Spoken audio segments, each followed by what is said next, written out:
The Seal Who Loved Me, My Underwater Adventure in Antarctica by Paul Nicklin. Leopard seals have a reputation for being vicious beasts. As a wildlife photographer, I set out to prove that they are actually misunderstood predators. With this as our mission, my friend Goran Elmi and I head for Antarctica, where leopard seals live and hunt penguins. When we spot a massive female leopard seal, I quickly launch our Zodiac, an inflatable boat, and set out to get a closer look. Almost immediately, the seal initiates an encounter, swimming over to our 13-foot-long Zodiac and ducking underneath. She is as long as the boat and 3 feet wide, massive for her species. While I try to come to terms with her size, she swims off, grabs a chinstrap penguin that was swimming out to sea, and comes back with the penguin in her jaws. She starts ramming the bird against the underside of the boat with such force that she lifts the bow out of the water. We sit on the pontoons to brace ourselves. A pontoon is a flotation device on a boat. Goran is comfortable with this level of activity in a leopard seal, a species he has grown to admire and respect. For me, however, this is my introduction to leopard seals, and I am thankful to be safely in the boat and not in the water. After she kills the penguin against the hull of the boat, the seal swims to within a few feet of us. While it is hard to watch the leopard seal eat the penguin,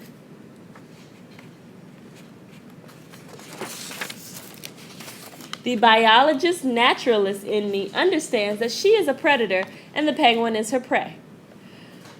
Goran turns to me and says, "It is time for you to get in the water."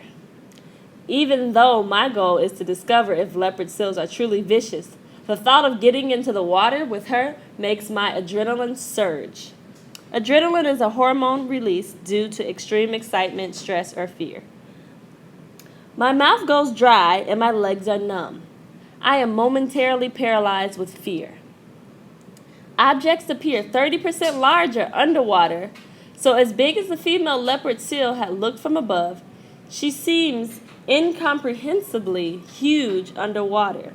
She immediately swims in my direction and, without slowing down, comes right up to me. She opens her huge mouth and lunges at me so that the front of my camera lens is almost at the back of her throat, her teeth virtually engulfing my camera and my head. She maintains this pose for a few seconds, then pulls back and observes my reaction. She repeats this threat display several times, striking out like a cobra, but always stopping within inches of my underwater camera housing.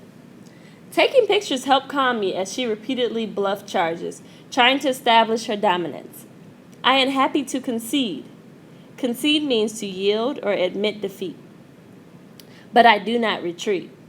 I see this meeting as being all about communication, and I don't believe she will bite me. In a strange way, it is a very gentle gesture, as if she is saying, "Look how big I am." She swims off, and I think the encounter is over. Then the truly unexpected happens. She quickly returns with a live, fresh-caught penguin in her mouth. Swimming about 10 feet away from me, she holds the penguin by the feet and then releases it. The live penguin swims toward me and veers off at the last second. She chases it, brings it back, and lets it go again, right in front of me. She does this several times, each time looking me over as she swims by to chase down the fleeing penguin. She then captures another penguin, plays with it, wears it down, and then offers it to me in this exhausted state. Of course, I do not accept these offerings, but keep photographing, tears welling up in my eyes from the intensity of the encounter.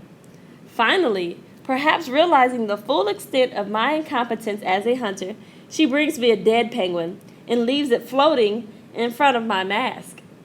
She then withdraws a few feet and watches me. When I don't touch her offspring, she appears frustrated and blows bubbles in my face, grabs the penguin, and devours it. Ultimately, she forcefully places dead penguins on my head and my underwater camera. Throughout these encounters, I often flood my mask because I am laughing so hard that the water trickles in the sides.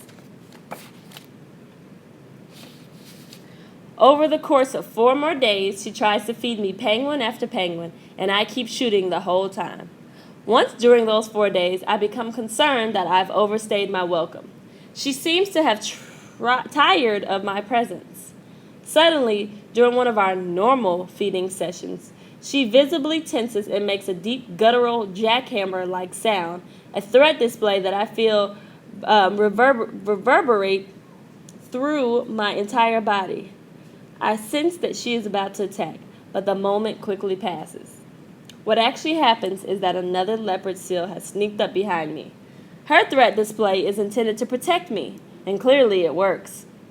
Knowing that I will soon leave, I feel heavy-hearted as I join her in the water one last time.